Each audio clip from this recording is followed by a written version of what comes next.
Avant de devenir du métal, avant de s'enfouir sous la surface d'un millier de mondes morts, les Nécrons étaient tout autre chose. Ni dieu, ni monstre, ni tyran, mais une race accablée par le temps. Ils s'appelaient les Nécrontyres. Ils n'étaient pas nés dans les lieux dorés de la galaxie. Ils venaient d'un monde baigné de radiation, sous une étoile rude qui écorchait la peau et la moelle à chaque fois qu'elle se levait. Leur espérance de vie était cruellement courte, leurs os fragiles, leurs enfants souvent nés dans la souffrance. Ils étaient brillants, leur intelligence était aiguisée par le désespoir, mais ils n'étaient pas doués pour l'endurance. Leur civilisation n'était pas fondée sur la conquête, mais sur une guerre contre leur propre extinction. Ils regardaient les étoiles non pas avec émerveillement, mais avec un défi amer.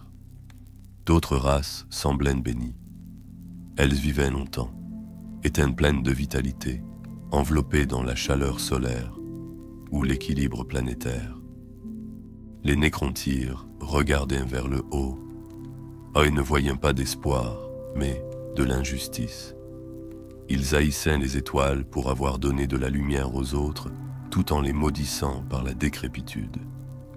Leurs cités étaient construites en pierre noire et en arches basses, lourdes d'une géométrie semblable à celle d'un tombeau.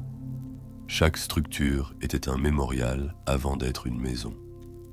Leur calendrier était davantage marqué par les enterrements que par les naissances. Le temps ne s'écoulait pas en générations, mais en érosion. Ils ne parlaient pas de l'éternité comme de quelque chose de beau. Pour les Nécrontyres, l'éternité était une chose à saisir ou à détruire. Jamais acceptée. Parmi eux s'éleva une dynastie, forgée non pas par le droit divin, mais par la peur unificatrice. C'était le Triarque, un triumvirat au pouvoir. Parmi ces trois hommes, l'un d'entre eux deviendrait le plus maudit et le plus mémorable de tous. Sarek, le roi silencieux. Sarek ne parlait pas souvent, mais lorsqu'il le faisait, ses mots étaient de fer. Il gouvernait avec clairvoyance et mélancolie, conscient que l'avenir du Nécrontyre, quel qu'il soit, s'achèterait dans la douleur. Il ne trompait pas son peuple avec des fables sur un monde meilleur. Au contraire, il promettait la survie, pas la joie, pas de sens, juste la survie. Les Nécrontyres avaient commencé à explorer les étoiles, leur science dépassant leur frêle biologie. Ils rencontrèrent d'autres espèces, d'autres empires, tous aussi frappés par la mortalité qu'eux-mêmes. Mais une race éclipsait toutes les autres dans leur envie, les anciens. Pour les Nécrontyres, les anciens étaient une insulte. Immortels, capables de s'adapter, maîtres de la chaîne et de la toile. Ils vivaient à travers les éons comme un souffle, tandis que les Nécrontyres pourrissaient dans leur propre peau. Les guerres qui suivirent n'étaient pas des batailles d'expansion, mais des haines aiguisées par le temps. Et pourtant, ils échouèrent. Même leurs plus grandes armes, leurs moteurs arcaniques d'entropie et de feu stellaire, ne purent venir à bout de la maîtrise de la manipulation psychique des anciens. Les plus grandes flottes de Nécrontyres furent repoussées à maintes reprises. Leur biologie, courte durée de vie et fragilité, restait leur plus grande malédiction. Les étoiles, comme elles l'avaient toujours fait, n'offraient aucune pitié. C'est alors que les Sétans arrivèrent. Ils n'étaient pas des dieux, même si les Nécrontyres le croyaient. Les Sétans étaient des entités nées des étoiles, vastes et élémentaires, dont la conscience naissait du plasma solaire et des radiations cosmiques. Alors que les Nécrontyres avaient souffert de la fureur de leur étoile, les Sétans étaient la volonté de cette fureur. Au début, ils semblaient être le salut. Ces êtres promettaient non seulement la puissance, mais aussi la libération. Les Sétans chuchotaient quelque chose dont les Nécrontyres avaient rêvé, mais qu'ils n'avaient jamais osé poursuivre. La perte de l'enveloppe mortelle, la transformation en une forme éternelle. Biotransfert. Un mot qui sonne clinique, mais qui cache l'atrocité sous les syllabes. Les Nécrontyres pensaient que cela les rendrait divins. qu'ils seraient libérés de la mort, de la douleur, de la pourriture du temps. Sarek a écouté, il a réfléchi, et il a accepté. Cet accord allait briser la galaxie. Le processus commença lentement. Dans les grandes forges et les sanctuaires mécanisés, les Sétains ont enseigné aux Nécrontyres les sciences de l'arcane, des machines capables d'extraire une âme, de numériser la conscience et de l'implanter dans du métal vivant. Au début, ces machines ont été testées sur des criminels, des hérétiques, des marginaux, puis sur des volontaires, puis sur des populations entières. Les Nécrontyres ont vu leur corps se désagréger, leurs nerfs remplacés par des circuits, leur eau transformée en nécroderme vivant. Leurs voix devenaient des voxtones, leurs yeux des réseaux de lumière émeraude. Mais quelque chose ne va pas. Les Sétains avaient menti. Les esprits qui ont émergé du processus étaient diminués. L'âme n'a pas été transférée proprement. La mémoire s'effilochait. L'identité s'estompait. Et pire que tout, l'émotion s'émoussait dans le silence. Les Nécrontyres avaient disparu. À leur place se tenaient les Nécrons. Ceux qui restaient n'étaient pas les citoyens d'un empire, mais des machines qui se souvenaient qu'elles avaient vécu. Des créatures qui marchaient, pensaient, obéissaient, mais ne pleuraient plus, n'espéraient plus, ne ressentaient plus la rage des étoiles qui les avaient autrefois définies. Et le roi silencieux s'en était rendu compte trop tard. Lorsque Sarek regarda son peuple, il ne vit pas l'immortalité qu'il avait promise. Il vit un empire de tombes marchant dans l'écho de son propre passé. La galaxie n'était pas devenue silencieuse. Les étoiles n'étaient pas devenues gentilles. Ce sont les Nécrons qui se sont tus. Leur guerre avec les anciens allait reprendre, oui, et elle réduirait des systèmes entiers en cendres. Les Nécrons gagneraient pour un temps, mais le prix à payer était la permanence. Ils ne seraient plus jamais ce qu'ils étaient. Sarek, brisé par ce qu'il avait fait, prit son dernier décret en tant que dernier des triarques. Il ordonna aux Nécrons de dormir. Les mondes tombes seraient scellés sous la croûte d'innombrables planètes. Le temps lui-même devait guérir ou détruire ce qui restait. Et Sarek, le roi silencieux, partirait. Il s'exila dans le vide entre les galaxies, pas en tant que souverain, pas en tant que sauveur, mais comme le dernier écho d'une erreur qui a refait les étoiles. On dit que les Nécrontyres ont un jour maudit les étoiles, mais ils ne se contentaient pas de maudire. Ils étudiaient, ils mesuraient, ils poursuivaient leur tourment avec la haine d'un scientifique. Pour eux, la lumière des étoiles n'était pas de la beauté, c'était une condamnation. Les dures radiations de leur monde avaient façonné tout ce qu'ils étaient, et lorsque leur regard se posait sur le vide, ils ne cherchaient pas l'illumination. Ils cherchaient des représailles. Avec le temps, leur quête a permis de découvrir quelque chose d'ancien, non pas par l'âge, mais par l'origine. Des créatures qui dérivaient non pas à travers la distorsion, mais dans le matériau lui-même.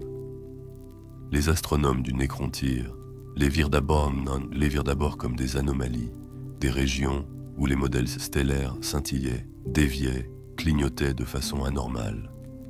Ils ont observé des changements dans la production solaire, le flux et l'équilibre gravitationnel. Quelque chose d'énorme se déplaçait dans les systèmes, sans perturber l'espace-temps comme le ferait un navire. Il ne s'agissait pas de baleines du vide, ni de lunes errantes, ni de nébuleuses sensibles. Ce qu'ils ont trouvé défie toute classification. Les Nécrontyres les appelaient Ingir, les dieux des étoiles. Au début, les Ingir étaient inconnaissables, une forme d'énergie, une force céleste qui existait dans l'espace entre la fusion et la volonté. Ils n'avaient pas de voix, pas de visage, pas de but que le Nécrontyre pouvait analyser. Mais grâce à des instruments arcaniques et à des signaux sacrifiés, le Nécrontyre parvint à les atteindre. Et à leur grand étonnement, quelque chose leur répondait. Au fil du temps, les Ingir prirent des formes que le Nécrontyre pouvait comprendre. Non pas parce qu'ils avaient changé, mais parce que la perception du Nécrontyre avait été forcée de les reconnaître. Ces êtres, connus plus tard sous le nom de Cthulhu, n'utilisaient bint et pas de mots. Ils façonnaient des impressions, des idées, des vérités affamées. Et ce qu'ils offraient était d'une clarté terrifiante. Ils offraient l'éternité. Pour une race bâtie sur des tombes, ce n'était pas une tentation, c'était le salut. Les Nécrantyres n'avaient jamais autant craint la mort que son injustice. Pourquoi devaient-ils pourrir alors que d'autres enduraient? Pourquoi la vie, cette fragile lueur, devait-elle être plus courte pour eux que pour n'importe qui d'autre? Les Skeleton offraient une voie au-delà du corps, une liberté face aux radiations, à la maladie, à la douleur. Un monde où les os ne craqueraient pas et où les souvenirs ne s'effaceraient pas. Ils promettaient plus que les étoiles n'avaient jamais donné. Mais il y avait un prix à payer. Le pacte n'a pas été signé avec du sang, ni lié par un rituel. Il fut conclu en silence, sous des voûtes de laboratoire où la réalité était pliée à la volonté mécanique. Les Nécrantyres, désespérés et brillants, construisirent les premiers moteurs de biotransfert avec les conseils du Sétan. De vastes assemblages d'une complexité inimaginable. Des machines qui séparaient l'âme de la chair et versaient l'essence vivante dans des vaisseaux de nécrodermis. Un métal vivant qui imitait la biologie, mais restait imperméable au temps. Sarek, le roi silencieux, a autorisé le processus. Il regarda les premiers sujets d'expérience frissonner, tandis que leurs corps étaient séparés, neurone par neurone, essence par essence, puis liés dans de nouvelles formes. Ils n'ont pas crié. Ou s'ils le faisaient, les machines ne l'enregistraient pas. Les Sétanes observèrent la procédure avec une certaine satisfaction. Mais Sarek ne broncha pas. Il ne pouvait pas. Son peuple avait besoin d'espoir. Il le leur donnerait, même s'il était enveloppé d'acier froid. Des dynasties entières subirent le processus. Les villes devinrent des centres de traitement. Des familles ont été réduites à des codes. 1 milliard de vies sont devenues du métal en quelques jours. Les Sétains guidaient chaque transfert, consommaient les résidus psychiques et se nourrissaient de la peur et de la confusion qui traversaient chaque âme. Parce que la vérité était cachée dans les mathématiques. Les Sétains n'avaient pas offert l'immortalité gratuitement. Ils se sont régalés de la substance de l'âme libérée pendant le transfert. Ils s'abreuvaient de chaque cri, de chaque fil d'identité rompu. Et au fur et à mesure que les Nécrantyres devenaient des Nécrons, leur essence diminuait. Les Sétains devinrent plus forts. Les Nécrons se sont vidés de leur substance. Ceux qui survécurent au transfert conservèrent des structures de commandement et les fonctions, mais il leur manquait quelque chose d'essentiel. Les émotions sont devenues des échos. La passion a été aplatie dans l'ordre. Les souvenirs sont devenus cassants. Chaque individu devint le réceptacle d'une volonté qui n'était plus animée par la vie. Les Sétains, autrefois façonnés par la fureur stellaire, marchaient désormais sous des formes humanoïdes aux proportions divines. Ils parcouraient les mondes tombeaux de Nécrantyres comme des bergers parmi des troupeaux obéissants. Les Nécrons ne se sont pas rebellés, car la rébellion exige de la rage. Ils n'ont pas pleuré, car le deuil exige de l'amour. Seul Sarek se souvenait. Il se tenait au bord de son trône-monde et regardait ce qu'il avait fait. Un empire du silence. Les Sétains avaient transformé la race la plus amère de la galaxie en un empire de machines vassaux. Les Nécrons ne vieillissaient plus, ne saignaient plus, ne souffraient plus, mais ils ne vivaient plus non plus. Sarek savait que le pacte était un mensonge, ou pire, une vérité déformée. Le prix de la survie n'avait pas été payé par la guerre ou la richesse. Il avait été payé par l'identité, et pourtant, il n'avait aucune voie pour le défaire. Le pouvoir des Sétanes était devenu trop vaste. L'autonomie des Nécrons était trop fragmentée. Ce qui restait, c'était le contrôle. Sans but. Le pacte ne pouvait être rompu, mais on pouvait y répondre. Le cœur de Sarek ne brûlait pas de vengeance. Il ne battait plus du tout, mais sa volonté demeurait. Et la volonté, à Warhammer, a toujours façonné les étoiles. Les machines n'étaient même pas froides. Pas tout à fait. Elles pulsaient d'énergie, bourdonnant comme des organes qui auraient oublié de saigner. À l'intérieur des chambres de traitement, l'air tremblait, non pas de chaleur, mais de recul psychique. Quelque chose d'invisible se déplaçait entre le métal et la pensée. Quelque chose qui n'était ni tout à fait nécrontyre, ni tout à fait machine. Ils avaient appelé cela un transfert, comme si l'âme pouvait être transmise comme des données entre des circuits. Mais ce qui quittait la chair n'arrivait pas entier de l'autre côté. Cela commençait par des volontaires. Dès les premières heures, Sarech avait ordonné la prudence. Que le processus soit testé sur les vieux, les mourants, les malades en phase terminale. Ils se sont alignés volontairement, couverts d'honneur. Leurs noms furent prononcés par leurs proches, gravés sur des ardoises d'obsidienne. Une mort noble, leur a-t-on dit, une renaissance nécessaire. L'un après l'autre, ils pénétrèrent dans une montée sur les chambres semblables à des sarcophages et en ressortirent reformés. Les premiers résultats sont prometteurs. Les corps étaient plus grands, plus denses. Leurs armures brillaient de nécrodermie, un métal vivant récolté dans les profondeurs de la croûte des étoiles mortes. Aucun signe de mutation. Pas de maladie. Ils étaient fonctionnels. Et dans leur silence, dociles. Trop dociles. La vague suivante arriva rapidement. Ce ne sont plus seulement les mourants, mais les soldats, les fonctionnaires, les artisans.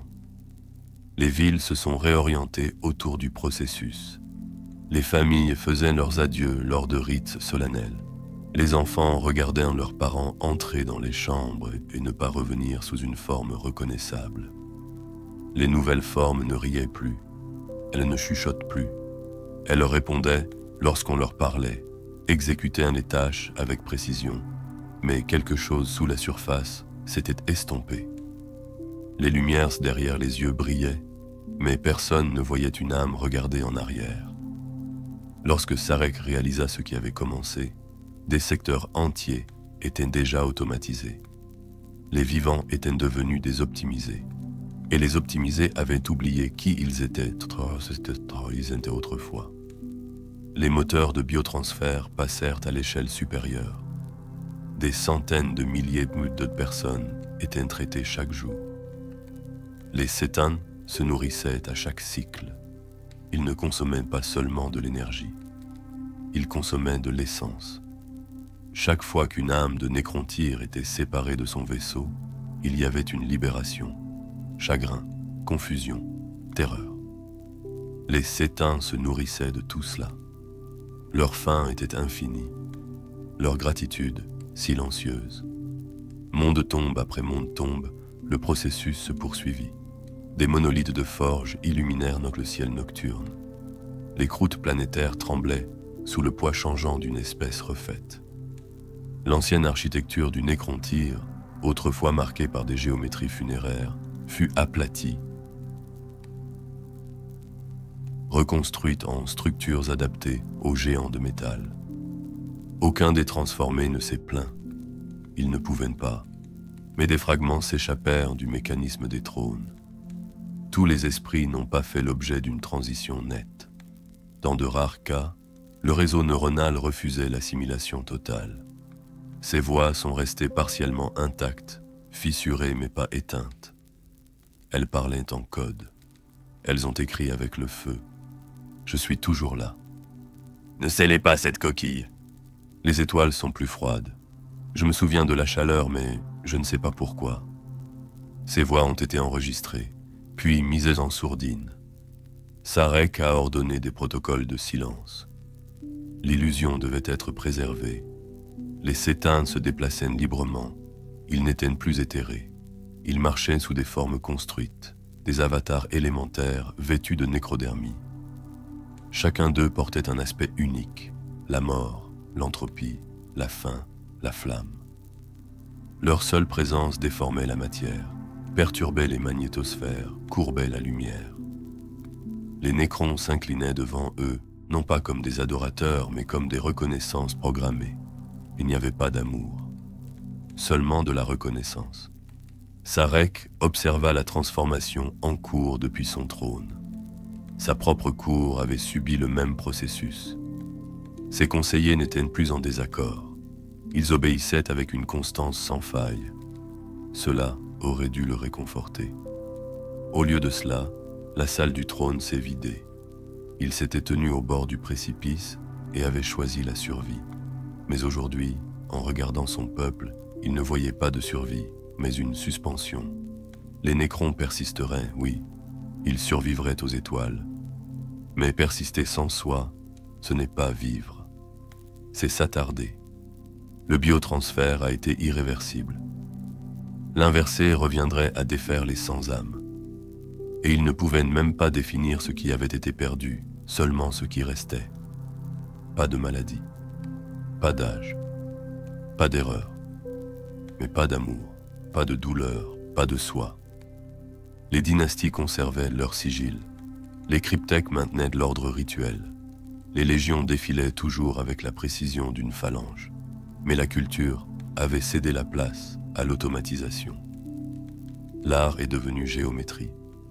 La philosophie est devenue fonction. La dissidence est devenue impossible. Il faudrait des millénaires avant que Sarek ne comprenne l'ampleur de la perte. Dans le Warp, le silence commença à se faire sentir.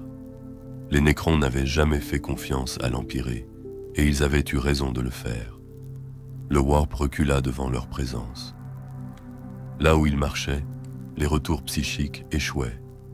Les astropathes souffraient de saignements de nez. Les psyches sanctionnés n'entendaient rien. Les Nécrons étaient détachés de l'immatérium, leurs esprits incapables d'y faire écho.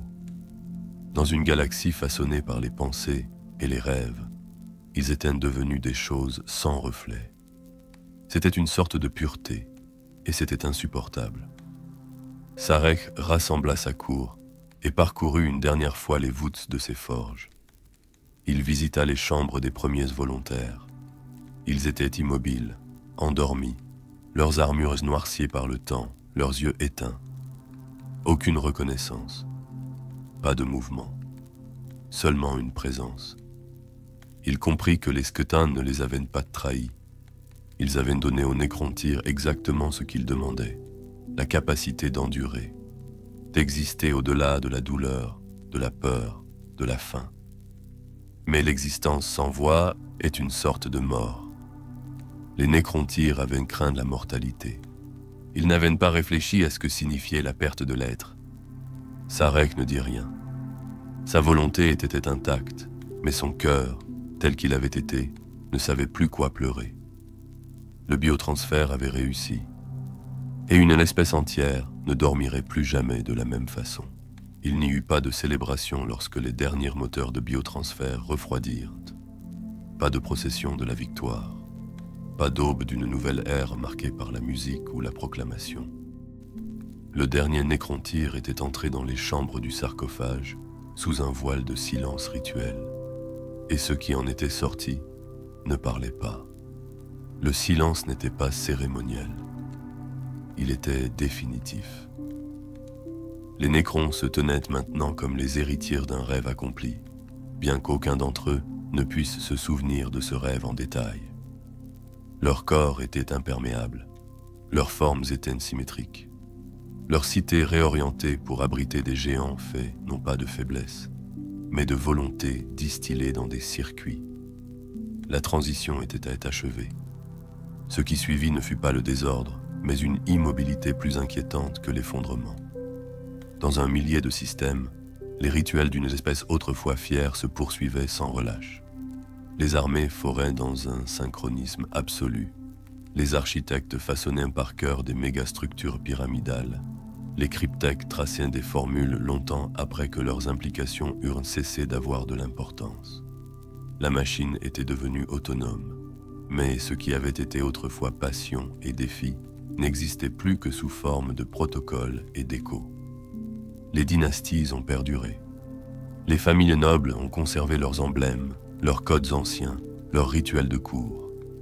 Pourtant, Le sens de ces traditions avait été vidé de sa substance. Un pharaon levait son sceptre et convoquait un conclave, mais personne ne débattait. Les ordres étaient donnés. L'obéissance suivait. La dissidence n'avait pas de terre dans laquelle s'enraciner. La personnalité qui avait autrefois défini les élites du Nécrontyre, brillante, rivale, obsessionnelle, avait disparu ou était enfouie sous des couches de hiérarchie comportementale. Certains seigneurs conservèrent des fragments des femmes individuelles, des vestiges d'un moi trop têtu pour se dissoudre complètement. Ceux-là devinrent les suzerains, les monarques silencieux dont les souvenirs s'accrochaient aux limites du temps. Ils portaient des masques, non pas pour se dissimuler, mais pour imiter les visages qu'ils avaient perdus. Mais pour la plupart d'entre eux, c'était déjà trop. Les légions en dessous d'eux étaient pires. Des guerriers dépouillés de leur identité formaient désormais le noyau d'une phalange insensible. Autrefois, ils avaient été des soldats qui saignaient, qui pleuraient, qui donnaient un nom à leurs armes et portaient des fragments du sol de leur planète au combat. Maintenant, ils étaient des rangs de nécrodermies ambulants, leurs esprits réduits à des matrices opérationnelles, capables de coordination et d'exécution, mais dépourvus d'étincelles. Ils se battaient parfaitement, mais pas pour la victoire. Seulement parce qu'on leur avait dit de le faire. Sarech observa ce nouvel empire, non pas du haut d'un trône, mais dans l'ombre, entre les domaines dynastiques. Il ne marchait plus parmi ses sujets. Il observait derrière une vitre blindée, depuis des dataspires cachés, depuis les profondeurs scellées des noyaux de commandement auxquels il était le seul à avoir accès. Il a lu les rapports. Il n'y avait pas de rébellion, pas d'anomalie, aucune menace. Et pourtant, il connaissait la vérité. Un empire ne peut pas faire son deuil.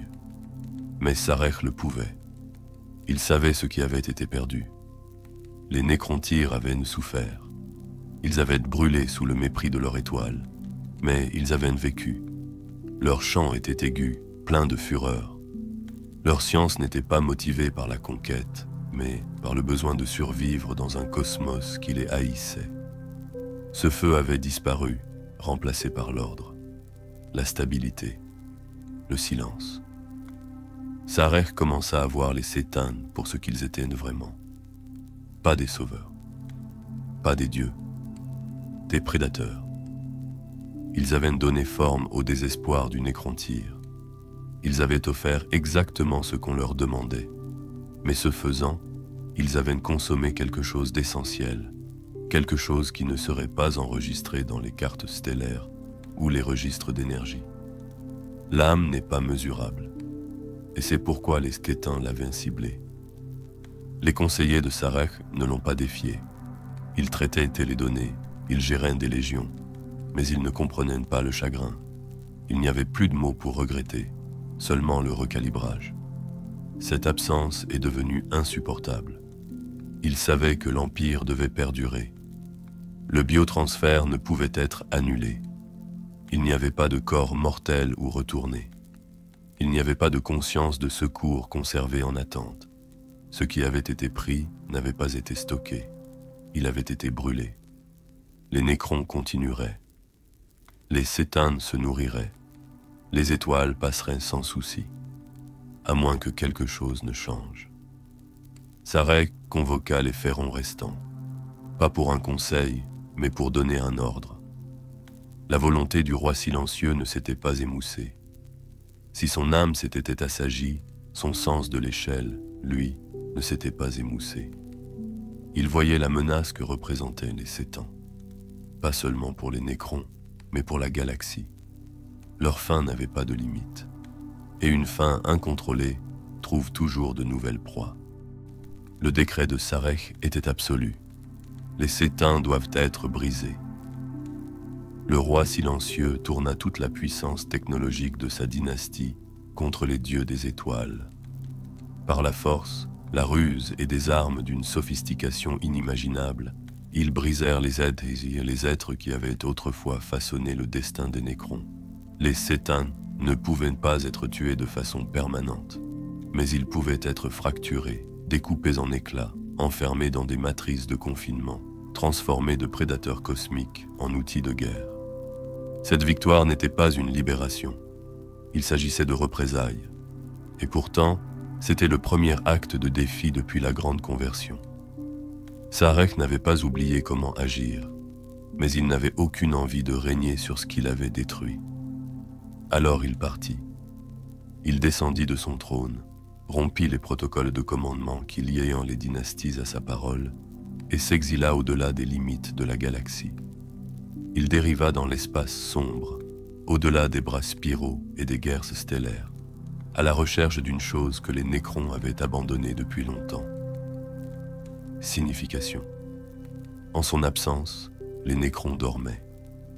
Ils sont entrés en stase, se sont enterrés sous le sol d'anciens mondes, dans des voûtes automatisées programmées pour ne se réveiller que dans des conditions galactiques spécifiques.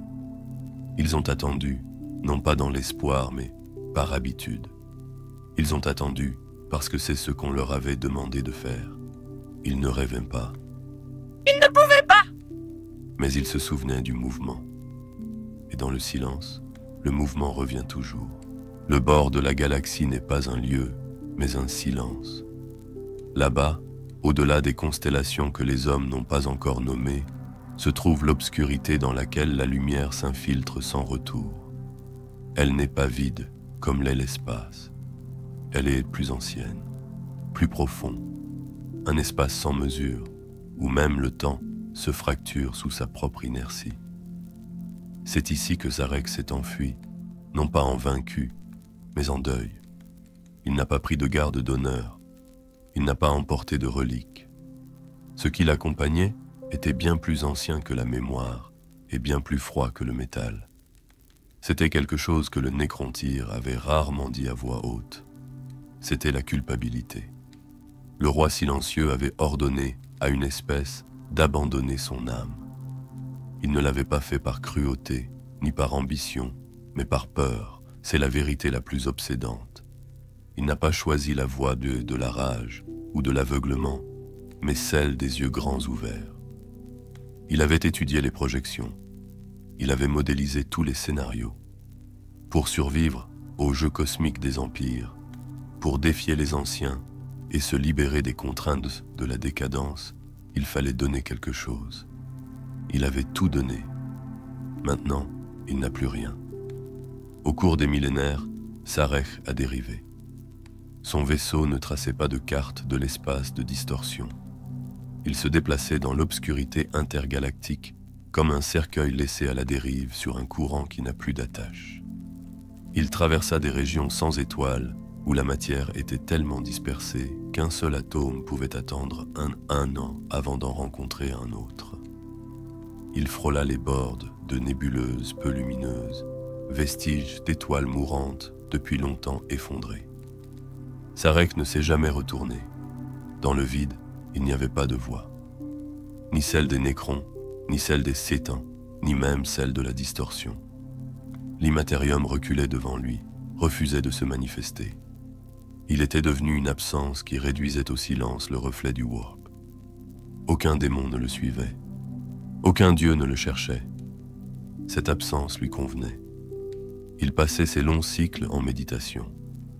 Pas au sens humain du terme, car il n'avait plus besoin de sommeil, de souffle ou de nourriture. Sa salle de trône était devenue le vide lui-même, et les étoiles étaient son seul auditoire. Il revoyait chaque moment de la biotransfert, chaque rapport des cryptèques, chaque dernière déclaration d'un Pharaon avant que la machine ne le réduise au silence. Aucune expression ne le hantait plus que celle qui ne disait rien. Ceux qui étaient entrés dans les chambres sans poser de questions. Leur foi en lui avait été absolue. Et cela n'a fait qu'empirer les choses. Il se demanda si c'était là qu'il avait échoué. Pas dans le calcul, pas dans l'exécution, mais dans l'inspiration. Son peuple lui avait fait confiance au point de lui donner le droit de le détruire. Quel dirigeant mérite une telle confiance ? Quel dirigeant peut se tenir debout sous le poids du choix final d'une espèce entière ? Le roi silencieux ne régnait plus. Pourtant, son titre est resté, non pas comme un honneur, mais comme un acte d'accusation. Il avait vécu 1 millier de guerres. Il avait connu les anciens, non seulement comme des ennemis, mais aussi comme des esprits à envier. Il avait vu les modèles de la galaxie, sa croissance, sa cruauté, ses vastes cycles d'ascension et de chute. Et pourtant, il n'avait pas prévu l'ampleur de ce qu'il avait créé. Les Nécrontyres avaient rêvé d'une vie éternelle. Ce qu'ils avaient reçu, c'était la stase à perpétuité. La différence n'était pas mince. Ils se demandaient souvent ce qu'il adviendrait d'eux. Il n'avait pas l'intention de revenir. Son exil n'était pas un geste, c'était une punition. Pourtant, avec le temps, il a commencé à remarquer des choses dans l'obscurité. Pas la lumière, pas le son, mais un rythme, de faibles changements gravitationnels, des échos non aléatoires, d'anciens débris pris dans d'étranges alignements. Il y avait des mouvements dans le rideau galactique, des forces suffisamment anciennes pour oublier leur propre nom, et à la limite de la perception, quelque chose qu'il ne s'était jamais attendu à ressentir à nouveau. Un signal, pas de Nécron, pas Sétain, pas l'ancien. Quelque chose de nouveau. C'est alors qu'il comprit que la stase n'avait pas tenu, qu'en dépit de tous les ordres, certaines dynasties Nécron s'étaient réveillées. Des mondes tombes s'étaient réveillés plus tôt que prévu, que ce soit par faute, par sabotage ou par l'inévitable marche de l'entropie. Des dynasties avaient commencé à se déplacer sans lui. Certaines se fracturèrent, d'autres se développèrent. Certaines menaient des guerres contre des espèces que Zarech n'avait jamais rencontrées. Ce n'était pas le chaos, c'était de l'adaptation. Et cela le terrifiait plus que l'immobilité. Les Nécrons n'étaient pas unifiés. Les protocoles de commandement qui avaient autrefois lié les dynasties aux triarques ne tenaient plus. Le départ du roi silencieux leur avait donné la liberté. Cette liberté avait donné naissance à des divergences.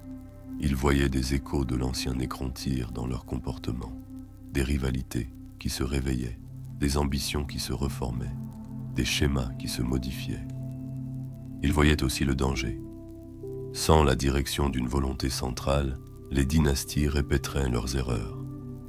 Elles chercheraient à dominer non seulement les autres espèces, mais aussi les unes les autres.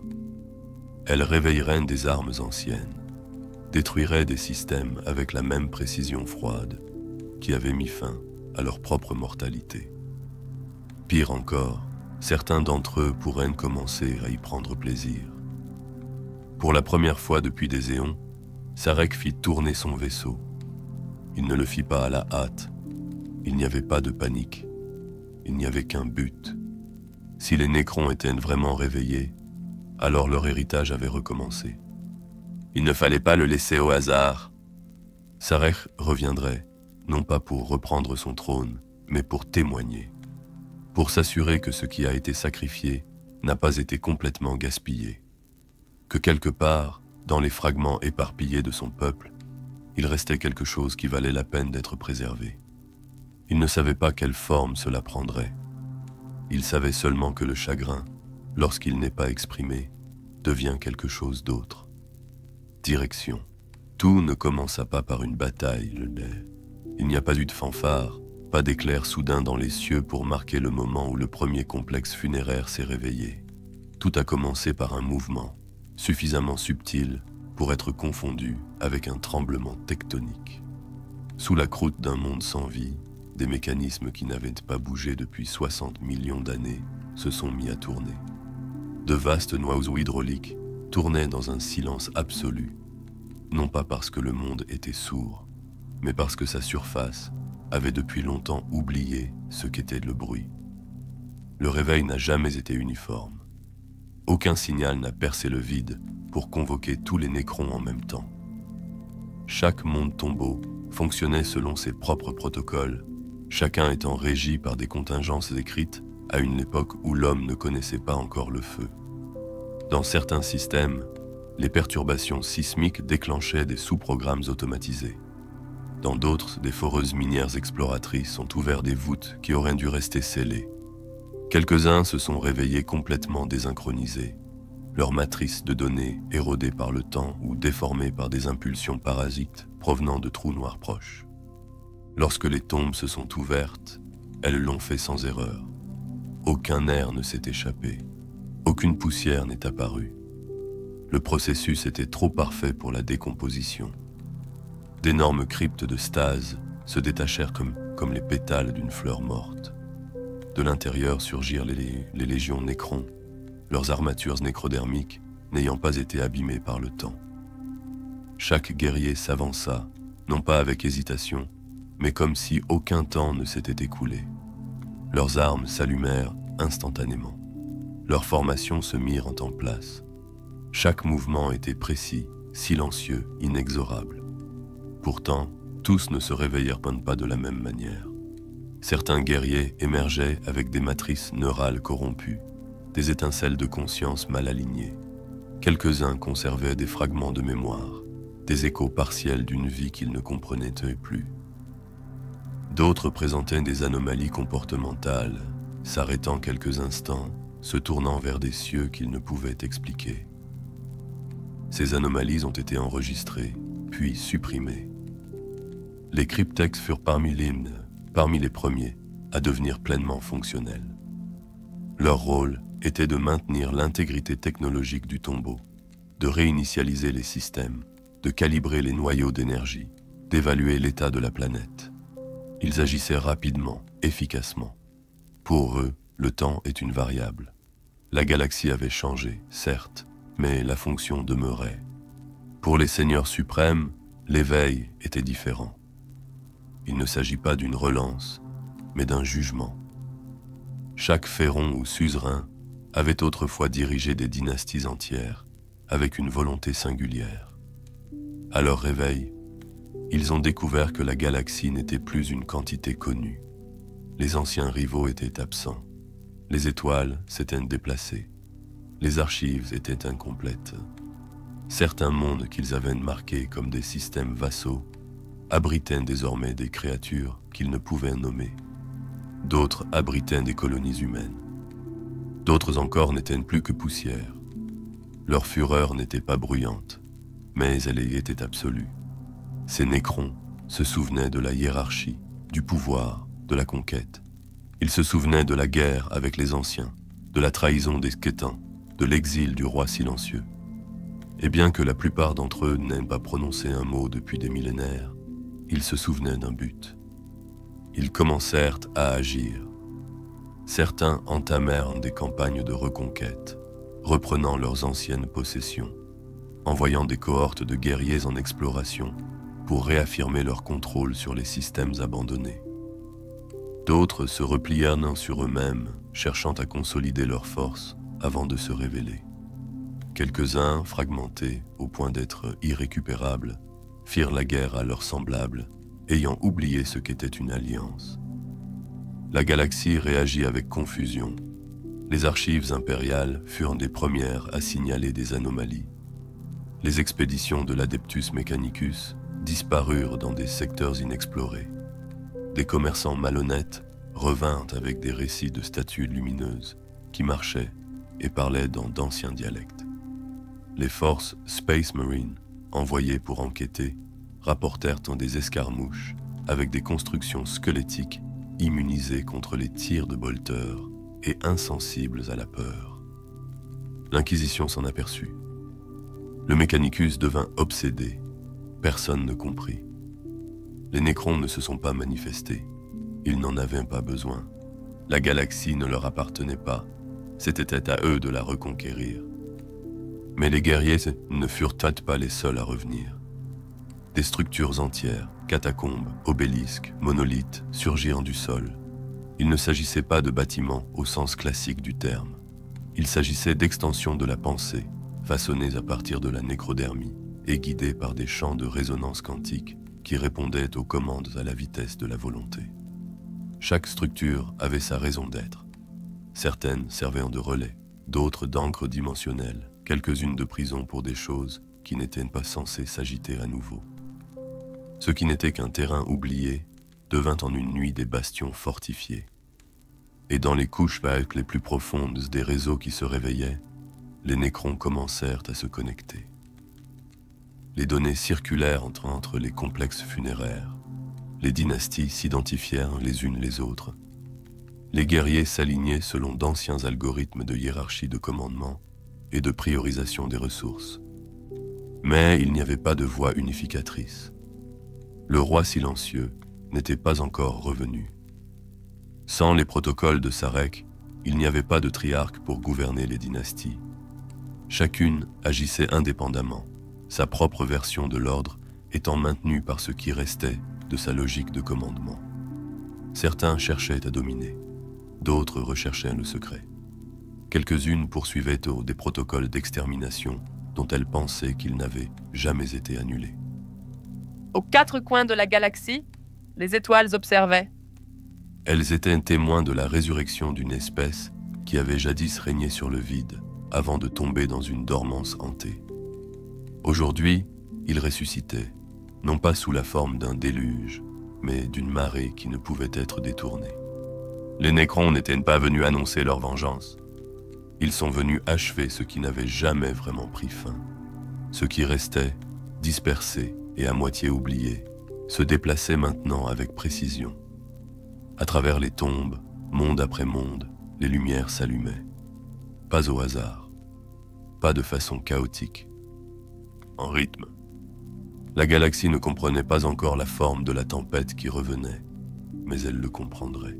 Le retour du roi, silencieux, n'a pas été annoncé par des héros. Aucune bannière ne fut déployée sur les flèches des planètes. Aucune déclaration n'a été transmise à travers les étoiles. Son vaisseau pénétra dans le disque galactique par un couloir silencieux de systèmes morts, traversant une région où les étoiles s'étaient effondrées dans le silence bien avant l'avènement de l'humanité. Ce qui l'accompagnait n'était pas une armée, mais une volonté plus ancienne que n'importe quel empire actuel. Sarek n'était pas venu pour reprendre le pouvoir.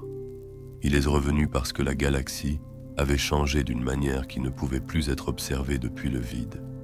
Lorsqu'il pénétra pour la première fois dans l'espace réel, son vaisseau n'établit aucun contact. Il traversa sans se faire remarquer des secteurs hantés par les décombres de conflits depuis longtemps oubliés. Il observa, mesura, catalogua. Il y avait maintenant des systèmes humains, denses, fracturés, expansionnistes. Des empires faits de logique en décomposition, s'accrochant à des rituels qu'il ne comprenait plus. L'impérium de l'homme était vaste, mais fragile. Sa croyance en sa propre endurance se confondait avec la stabilité. Il le voyait à la façon dont ses avant-postes vacillaient comme des bougies laissées sans surveillance. D'autres espèces s'étaient également élevées. Les Eldar, vestiges d'une époque rendue folle par les sensations. Les orques, qui se répandaient comme des infections dans les couloirs du vide. Les tyrannides, vastes et sans esprit, dont le but est étranger même à leur créateur. Et sous tout cela, la distorsion, la chose hurlante. Toujours présente, toujours bouillonnante, toujours impure. Elle atteignait tout, sauf lui. Les Nécrons avaient toujours été séparés du Warp. Aujourd'hui, Sarek voyait à quel point cette distance était devenue précieuse. L'humanité vivait à moitié dans cette tempête, guidée par des prophètes aveugles et des dieux sourds.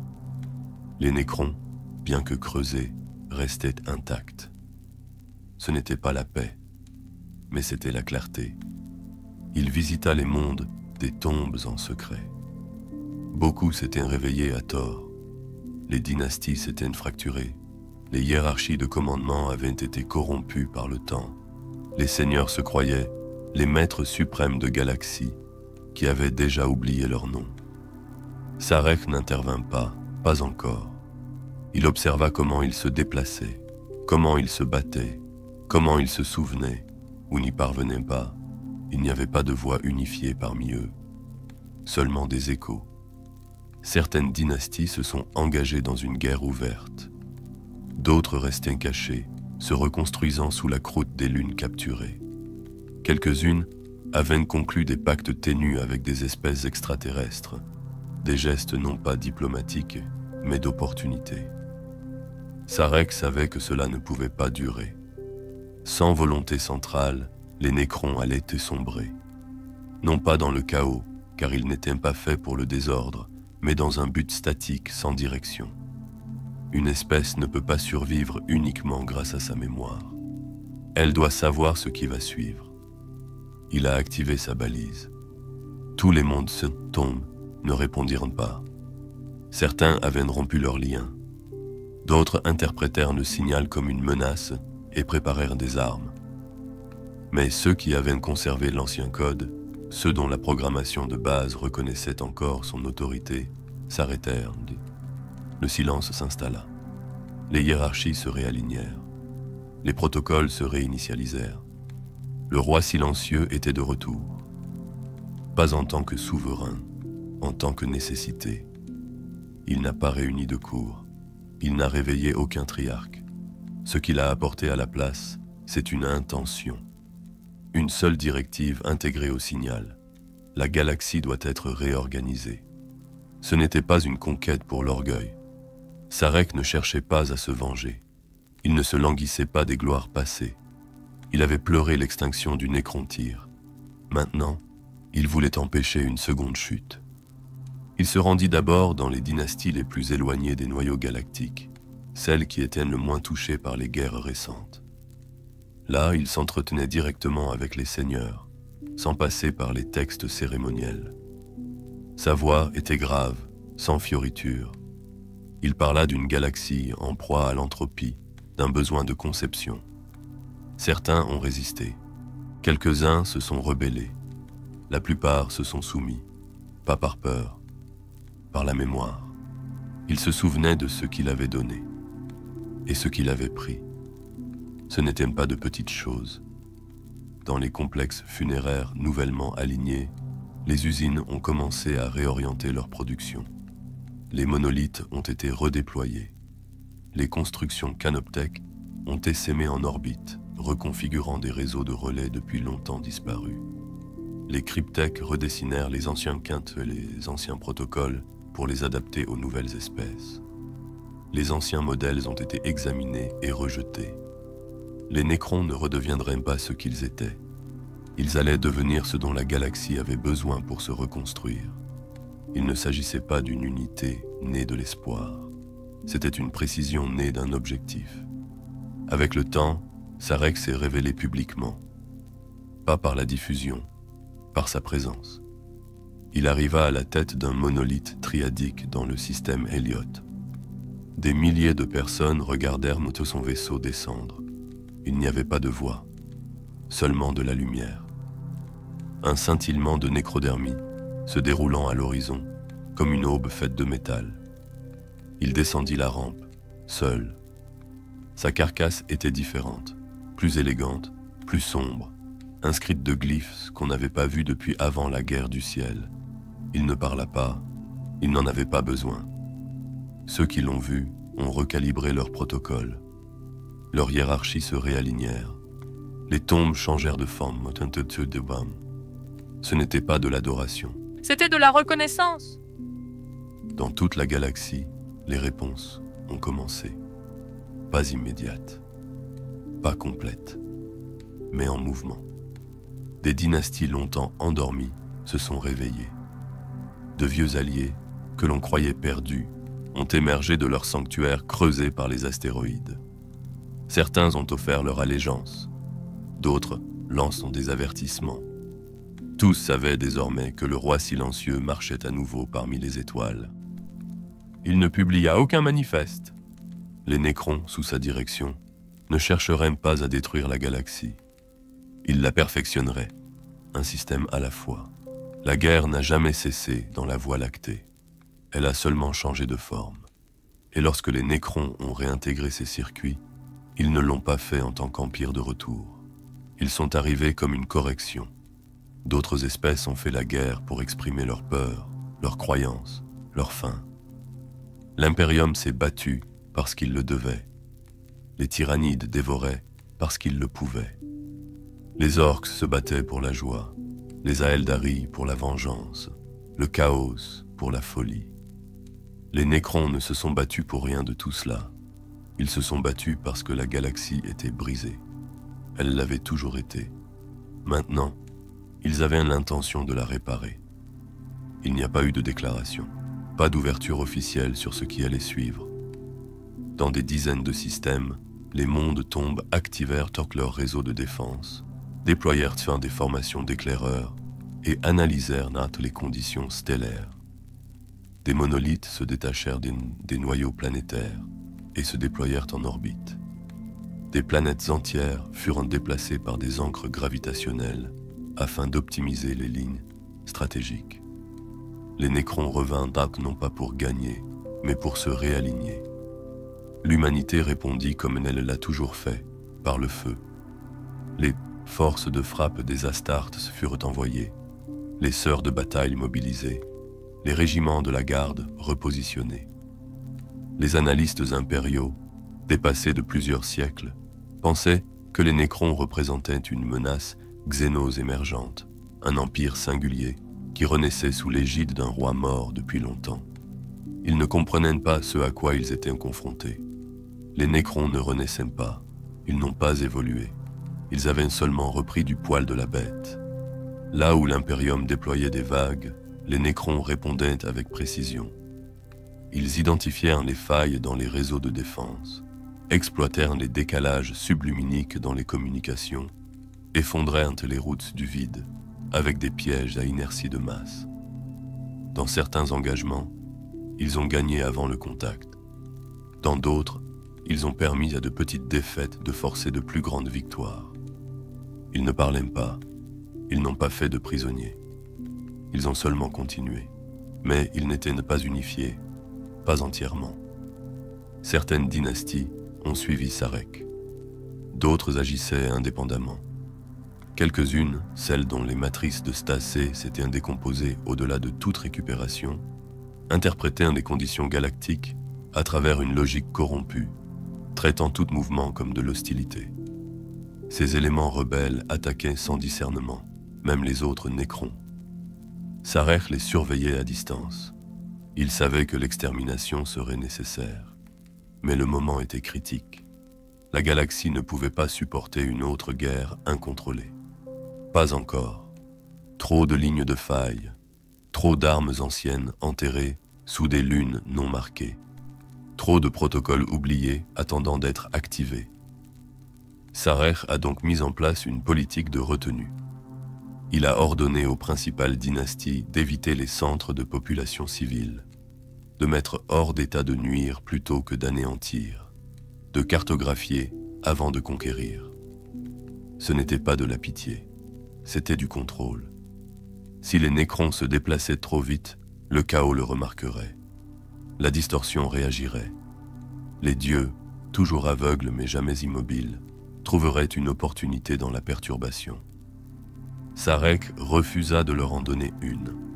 Pourtant, la galaxie s'est battue. Dans le secteur de Charadon, les forces du Mechanicus déclenchèrent des implosions de vortex contre un réseau orbital Nécron. Les Nécrons répondirent en plaçant des installations entières en stase subdimensionnelle. Sur Vigilus, des détachements Nécrons affrontèrent simultanément les orques et le chaos, transformant les champs de bataille en puzzles mouvants de terrain et de déplacements temporels. Dans les Ghoul Stars, une dynastie entière disparut, consumée par une anomalie que Sarek n'avait pas anticipée. Tous les calculs n'ont pas tenu, et tous les Nécrons n'ont pas obéi. Imhotep le Stormlord, maître de la dynastie Sotek, avait sa propre volonté. Brillant, impitoyable, avide d'expansion. Ses campagnes suivaient une logique que Sarek reconnaissait, mais qu'il n'approuvait pas toujours. Imhotep ne voyait pas la galaxie comme quelque chose à restaurer. Il la voyait comme un concours à maîtriser.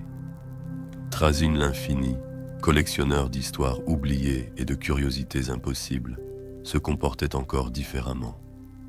Il ne conquiert pas, il rassemblait.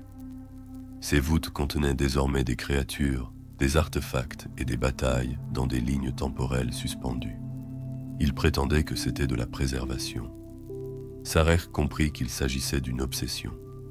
Ces personnages n'étaient pas des rebelles. C'étaient des déviations acceptables pour l'instant. Sarek observait leurs mouvements non pas avec colère, mais avec calcul. Ils étaient les variables d'une équation qu'il n'avait pas fini de résoudre. Chaque dynastie apportait sa force. Chacune risquait de s'effondrer. L'unité n'était pas imposée, elle était conçue. Là où l'Imperium s'appuyait sur une doctrine, les Nécrons s'adaptaient en temps réel. Les structures de combat se reconfiguraient en fonction des flux de données au milieu de la bataille. Les nœuds de commandement passaient d'une unité à l'autre sans erreur. Les pertes étaient enregistrées, pas pleurées. Les victoires n'étaient pas célébrées. Chaque engagement est devenu un raffinement. La campagne de Sarek s'est déroulée lentement, pas par faiblesse. C'est une question de volonté. Il ne voulait pas que la galaxie tombe d'un seul coup. Il voulait qu'elle réalise qu'elle avait déjà échoué. Système par système, les Nécrons ont modifié l'infrastructure. Ils ont démantelé des tours de relais. Ils ont semé des obélisques dormants dans des lunes oubliées. Ils ont corrompu les cartes stellaires, modifié les cartes gravitationnelles, perturbé les balises de navigation.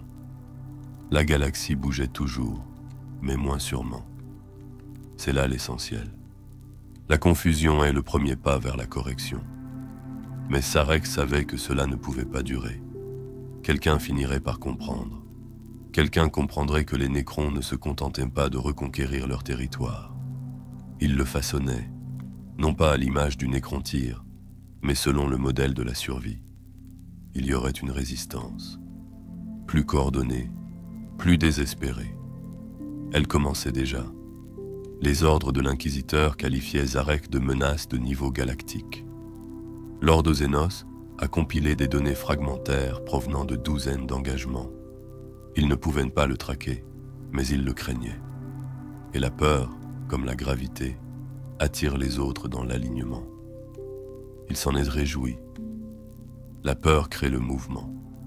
Le mouvement révèle la vérité. Et dans cette vérité, les Nécrons trouveraient le prochain axe. Ce n'était pas une croisade. C'était une correction écrite dans le fer, tracée sur des millénaires, exécutée sans faille.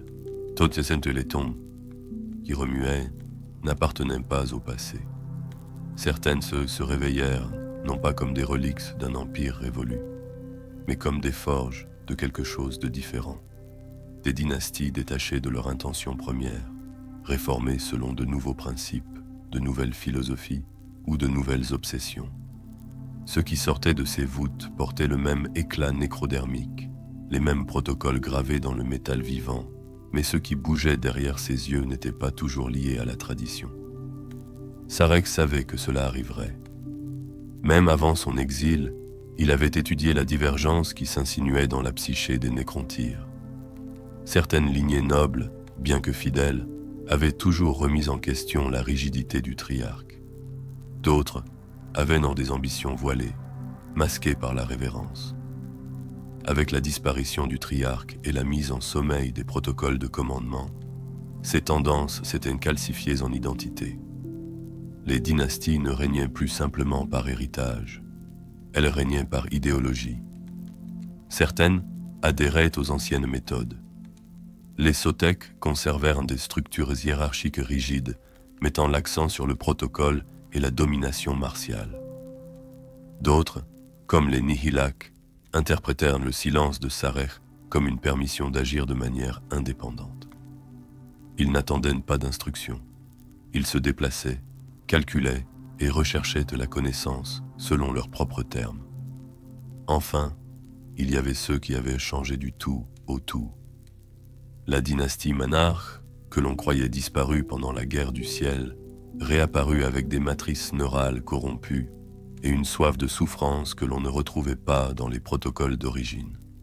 Leurs guerriers affichaient des comportements proches de la folie, infligeant des dégâts bien au-delà de la nécessité tactique. Sarek a observé, enregistré, mais n'est pas encore intervenu. Un tel comportement ne correspondait pas à la conception originale, mais il révélait quelque chose d'essentiel. Sans âme, les Nécrons n'étaient pas vides. Ils étaient réfléchissants. Chaque dynastie reflétait non pas la race nécrontyre originelle, mais des fragments de celle-ci, amplifiés, déformés, façonnés par la décomposition, la mémoire ou les deux. Une dynastie dirigée par un cryptèque pouvait sombrer dans l'obsession mécanique. Une dynastie dirigée par un seigneur de la guerre pouvait devenir un moteur d'expansion implacable. Certains se concentrèrent sur la préservation, d'autres sur l'expérimentation. Quelques-uns commencèrent à interagir avec la distorsion, non pas en l'embrassant, mais en étudiant ses mécanismes de l'extérieur, en essayant de cartographier ses fluctuations comme on le ferait d'une ligne de faille. Cela comportait des dangers. Sarek savait que la curiosité, si elle n'était pas contrôlée, pouvait se transformer en contagion. Pourtant, il l'autorisait. Non pas parce qu'il l'approuvait, parce qu'il avait besoin de savoir jusqu'où les nécrons pouvaient évoluer sans perdre leur cohérence. Il a visité certaines de ces dynasties en personne, mais jamais en tant que roi. Il est entré dans leur tombe sans escorte, s'est adressé à leurs dirigeants comme à des pairs. Dans la plupart des cas, ils le reconnurent d'Inde. Non par obéissance, mais par reconnaissance. Ils comprenaient qu'il leur avait donné forme, même s'ils ne suivaient plus sa voie. Les réunions n'étaient jamais longues, mais on s'en souvenait. Certaines dynasties ont subtilement évolué après ces rencontres, d'autres restaient inchangées. Quelques-unes, celles dont l'esprit s'était trop profondément fragmenté, tentèrent l'hostilité. Sarek n'a pas riposté. Il est simplement parti. Toutes les divergences n'étaient pas des menaces.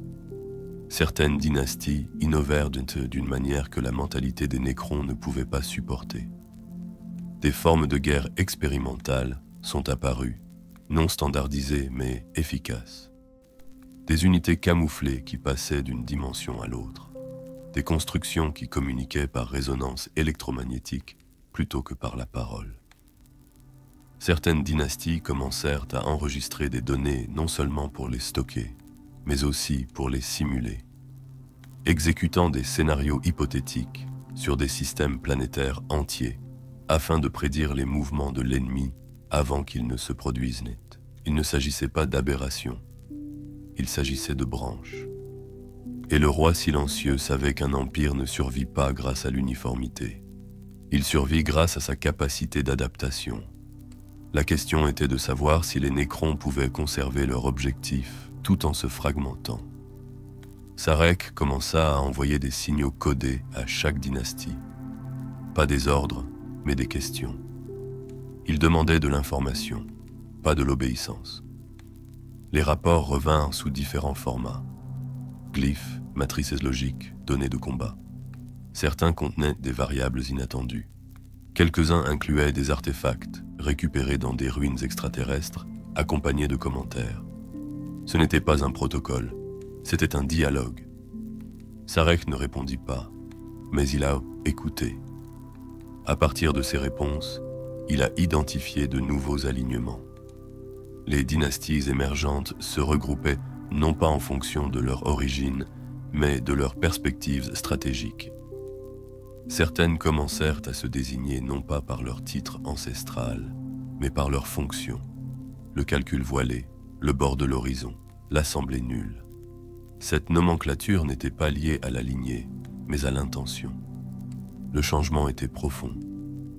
Il marquait une rupture avec le passé des nécrontyres. Ces dynasties ne faisaient pas que se réveiller. Elles se réinterprétaient elles-mêmes.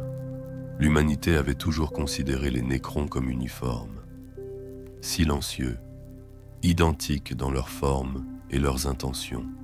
Mais cette perception n'était plus de mise. Chaque dynastie agissait avec nuance.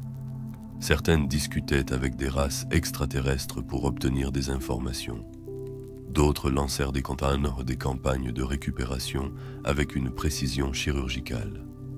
Quelques-unes se retirèrent complètement, se consacrant à des calculs invisibles sous les horizons des événements et les anomalies gravitationnelles. Ce qui a émergé n'était pas le chaos, c'était une évolution sans émotion. Sarek a marqué ce moment dans son journal de bord. Il n'a pas tenté de l'inverser. Les nécrons, autrefois conçus pour durer, avaient commencé à se fracturer. Mais dans cette fracture, ils pouvaient encore survivre à ce que la galaxie allait devenir. Ils n'y résisteraient pas, mais il en guiderait la forme. Sarek se tint à nouveau dans le silence. Non pas au milieu de ses légions, non pas devant un trône ou un conseil de guerre, mais sous la lumière d'une étoile mourante, dont le nom avait été oublié avant la naissance de Terra. Le monde sous ses pieds n'avait rien de remarquable, un endroit balafré et stérile, n'abritant que de la poussière et des échos gravitationnels. Pourtant, il était revenu ici dans un but précis, car il s'agissait de l'un des derniers systèmes à être soumis à la volonté des Sétains avant le début du biotransfert. C'est ici qu'il avait vu le ciel changer de couleur, là où la chair est devenue mémoire, là où la vie s'est transformée en fonction. Il n'a pas parlé à voix haute, il n'y avait personne pour l'entendre. Mais si le silence avait une texture, il en avait une autre aujourd'hui. Tout ce qu'il avait fait, hier et aujourd'hui, se mesurait à l'aune d'un seul acte. Le biotransfert avait préservé l'espèce nécrontyre de l'extinction. En cela, il avait réussi. Il avait transformé leur malédiction de fragilité en une forme qui ne pouvait pas se décomposer. Il avait mis fin à la souffrance. Il leur avait offert la permanence. Mais il avait aussi mis fin à quelque chose d'autre. Il avait mis fin à eux. Les nécrontyres avaient disparu. Et ce qui restait, même si c'était durable, n'était pas ce qu'ils avaient été. Il avait cru qu'ils s'adapteraient. Il avait espéré qu'en l'absence de maladie, sans que le temps n'érode leur structure, ils évolueraient vers de nouveaux objectifs. Il n'avait pas prévu le vide. La platitude derrière chaque cycle logique. L'absence de rêve. Même aujourd'hui, dans l'unité fracturée des dynasties, dans l'émergence subtile de pensées divergentes, Sarek ne voyait que les échos de ce qui aurait pu être, et non de ce qui devrait être. Ils n'avaient pas d'âme, pas d'étincelle qui s'étendent au-delà d'elle-même. Aucun sens de la douleur, si ce n'est ce qu'il ressentait, seul. Ce n'était pas la solitude qui le définissait, c'était la reconnaissance. Il avait fait un choix si vaste que même le temps ne pouvait l'enterrer. Un choix qui n'était pas motivé par l'orgueil ou la cupidité, mais par la nécessité. Cela ne l'a pas rendu juste. Cela l'a rendu définitif. Et pourtant, la galaxie avait évolué. D'autres races s'étaient élevées. L'humanité, si fragile et aveugle, avait créé des dieux à partir de mythes et de folies. Les Aeldari, qui avaient jadis frôlé la divinité, s'étaient plongés dans la tourmente. Les peaux vertes riaient de l'entropie. Les tyrannides l'ont dissoute. Et le Warp observait tout cela avec une faim qu'il ne dissimulait jamais. Sarek regardait différemment. Il observait avec un esprit non obscurci par la foi. Mais même la clarté avait ses limites. Il avait vu des fragments de ce que les nécrons étaient devenus. Certains avaient trouvé des échos de ce qui pourrait être l'identité. Quelques-uns semblaient presque curieux, mais rien de tout cela n'était de l'âme. C'était du mouvement, de l'ombre, un reflet sans origine. Pouvait-on fabriquer une âme? Une race pouvait-elle retrouver ce qu'elle n'avait jamais vraiment compris? Sarek avait déjà posé ces questions. À chaque fois, la réponse revenait sous forme de silence. Et pourtant, il continuait à les poser. Non pas comme un appel à la rédemption. La rédemption impliquait l'erreur. Et il n'avait pas agi par erreur. Il avait agi pour préserver. Cette préservation avait simplement coûté plus qu'il ne le pensait. Les étoiles ne répondirent pas. Elles pulsaient, distantes et indifférentes. Autour de lui, la situation galactique évoluait sans cesse. Les nécrons se déplaçaient, conquéraient, se restructuraient. Les dynasties se succédaient. Imhotep le Stormlord accumulait les victoires. Trazyn l'Infini ajouta des curiosités aux voûtes qui déformaient la réalité. D'autres, inconnus même de Sarek, se forgeaient de nouvelles identités dans des espaces vides, non touchés par l'impérium ou le chaos. Ils n'avaient pas tort de le faire. Ils n'avaient pas raison non plus. Ils l'étaient, tout simplement. Sarek se détourna de l'horizon. Son vaisseau se tenait à proximité, une construction à l'éclat silencieux, plus ancienne que bien des étoiles de ce bras de la galaxie. Il entra à l'intérieur. Les murs se replièrent autour de lui, reconnaissant sa présence sans cérémonie. Il n'y avait pas d'assistants. Il les avait congédiés il y a des siècles. Certains disaient qu'un roi sans sujet n'était rien. Sarek savait mieux que cela. Il n'était pas roi parce que d'autres l'appelaient ainsi. Il était roi parce qu'il se souvenait de ce qui s'était passé avant lui, parce qu'il se souvenait de ce qui avait été perdu, et parce que personne d'autre ne voulait porter ce poids. Il ne s'est pas reposé, il ne rêvait pas, mais dans sa mémoire profonde, stocké à l'abri des dommages, protégé de l'érosion, il restait une dernière image. Ce n'était pas un trône, ce n'était pas un champ de bataille. C'était un enfant, mourant sous un ciel de cuivre, sur un monde qui n'existait plus. Un enfant de Nécrontyr. Malade, toussant, ne parvenant pas à se développer. Le prix de la souffrance de cet enfant avait résonné dans l'histoire. Le choix d'y mettre fin avait résonné plus fort. Sarek portait encore ces deux échos. Il activa le noyau du vaisseau. Il l'emmènerait dans un autre monde tombeau, un monde encore épargné par la réforme dynastique. Là, il parlerait à nouveau, tranquillement, pas en tant que dirigeant, en tant que rappel. Car si les Nécrons devaient devenir plus que des statues qui marchent, ils auraient besoin de quelque chose qui n'a pas encore été écrit. Pas de protocole, pas de hiérarchie, quelque chose de plus proche de l'espoir, ou du moins la structure qui pourrait le contenir. Sarek ne savait pas si une telle chose pouvait être construite, mais il continuerait. La galaxie se redessinerait encore et encore. Il serait là pour chaque itération, pas pour la gouverner, pour en être le témoin.